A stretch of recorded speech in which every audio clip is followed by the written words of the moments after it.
had such a great time. It was like such a warm space. I think that Stephanie invites great souls to come in here and share and connect, and it was just a learning experience. I mean, now I know how to trust myself and just kind of have fun with it.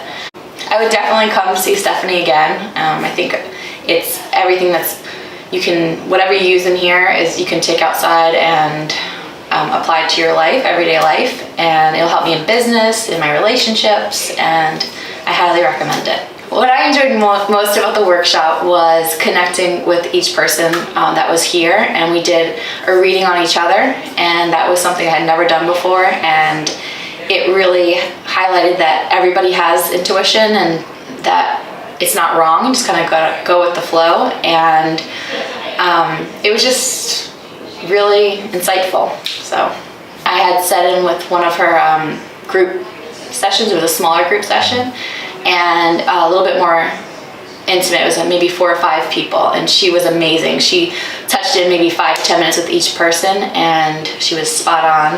I would definitely recommend her. I'm gonna see her again. Today, I think one of the biggest things coming out here was to trust yourself, and I used to question like whether it was my ego talking or if I was making things up, but she said, you're absolutely making things up. Like, this is the way it works. You're supposed to make things up. So to relax in that feeling and just go with it, and it just feels like freedom to kind of embrace your own intuition.